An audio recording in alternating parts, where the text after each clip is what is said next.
au jeu. On vous présente les derniers jeux qu'on a essayés. On commence avec Block and Key, qui est un jeu pour 1 à 4 joueurs, les parties entre 20 et 40 minutes pour 10 ans et plus. C'est un jeu qui a une belle présence sur la table. Et en fait, c'est réellement la boîte. Là. Fait, dans le fond, ça, c'est juste un petit couvert qu'on met. Fait qu'on assemble la boîte pour faire ce petit présentoir-là. Puis le principe est super simple. Le but du jeu, ça va être de réussir des cartes objectifs. On va avoir plusieurs cartes objectifs dans nos mains et de réussir certains patterns d'objets selon notre perspective. Fait que c'est vraiment, on peut tourner la carte, mais c'est vraiment selon ce qu'on voit, si on est capable d'avoir deux verts de haut avec 2 gris, un étage en dessous et un brun. Mais là, on va pouvoir faire les points, puis on va prendre une autre carte. Et pour jouer, à notre tour, on a 2 choix. C'est soit qu'on ajoute un bloc, ou soit qu'on vient dans le marché en dessous et qu'on choisit une ligne ou une colonne au complet. Fait que je pourrais décider de prendre toute cette ligne-là. Et après ça, ben, on pioche dans le sac pour mettre des nouvelles formes pour remplacer le marché. Et comme je disais, l'autre action possible, c'est de venir placer des blocs, qui est le cœur du jeu. Puis les règles de placement sont vraiment le fun, en fait. C'est qu'on peut placer n'importe quelle pièce adjacente sur un angle de n'importe quelle autre pièce. Sur un angle, c'est qu'ils ne sont pas face à face, c'est vraiment qu'ils touchent juste par les coins, ce qu'on voit rarement dans les jeux habituellement comme ça.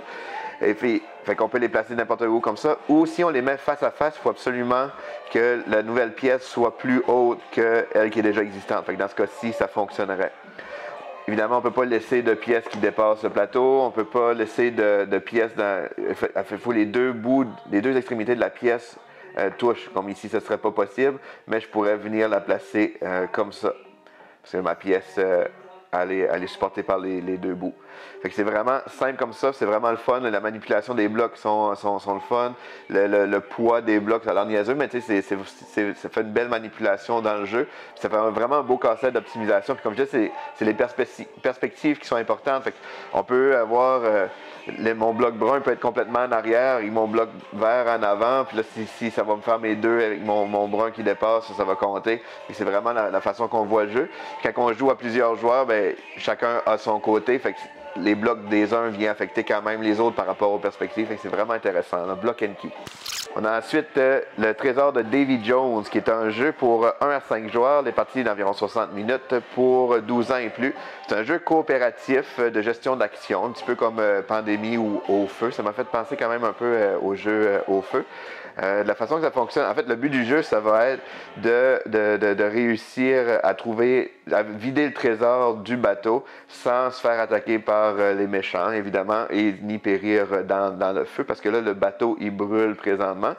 Et on a chacun un personnage, on a chacun une petite roulette qui gère notre niveau de fatigue, et on a toujours 6 actions qu'on peut utiliser.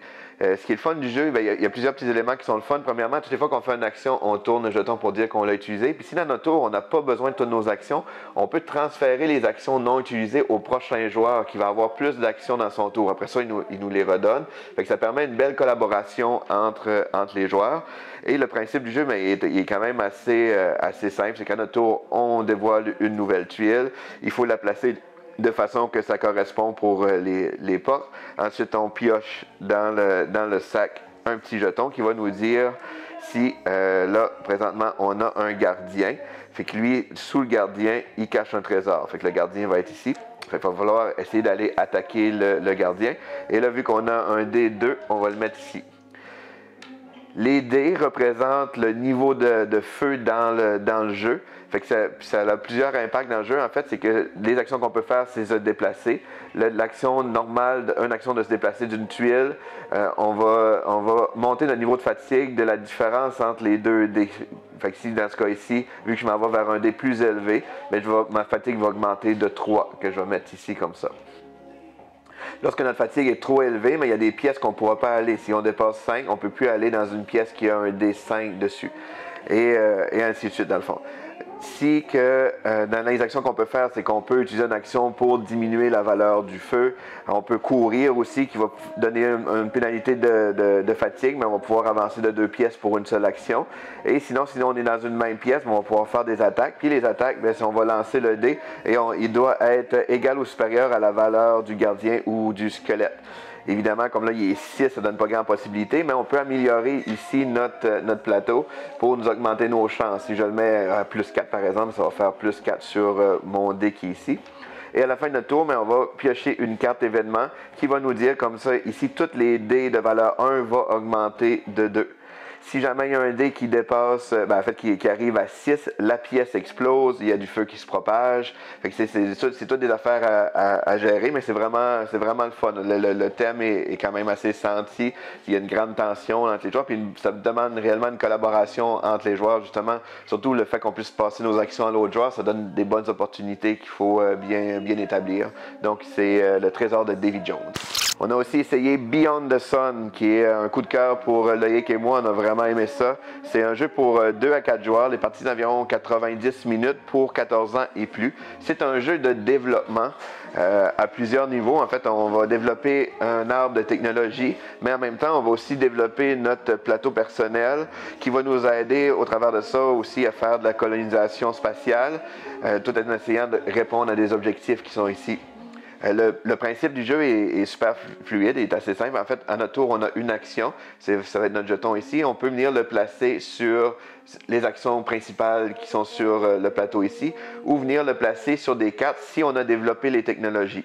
Fait que pour développer les technologies, c'est les actions qu'on peut faire. Fait que si, par exemple, je viens jouer ici, là, je vais pouvoir dépenser un de mes scientifiques pour aller développer une technologie de 1. Fait que sur mon plateau personnel, je peux prendre un de mes petits scientifiques comme ça, puis venir le placer par exemple ici. Fait que maintenant, vu que j'ai développé cette technologie-là, elle est à moi, en fait, tous les joueurs qui l'ont développée vont pouvoir venir jouer ici. Fait qu'au lieu de juste les actions qui sont générales sur le plateau, on va pouvoir venir sur les actions qui sont sur les cartes ici.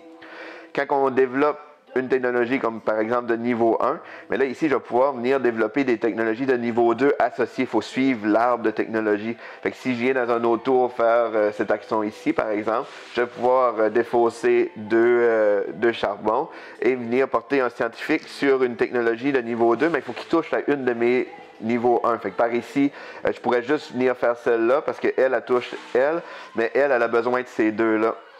Fait que l'avantage quand on est la première personne à développer une technologie, c'est qu'on a une carte événement qui peut parfois nous avantager juste nous, parfois avantager tous les joueurs. Fait que ça, c'est l'avantage d'être le premier à être là. Puis ensuite, on va choisir dans la pioche correspondante, on va une carte qui va devenir la nouvelle technologie ici. Dans ce cas-ci, vu que c'est une technologie d'économie, mais là, on va pouvoir dire, on va piocher des cartes jusqu'à temps qu'on a une carte qui a de l'économie dessus, comme ça.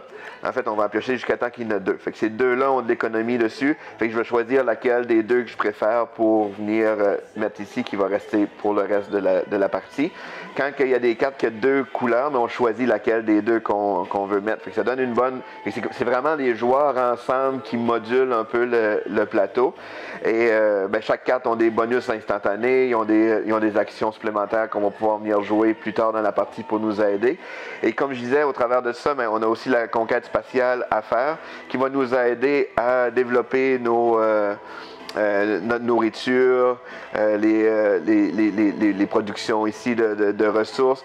On va pouvoir les mettre sur les planètes. Si qu'on les colonise avec un certain niveau de vaisseau spatial dessus, parce que c'est aussi un niveau, comme là j'ai un vaisseau de niveau 1, mais on peut les améliorer niveau 2, niveau 3.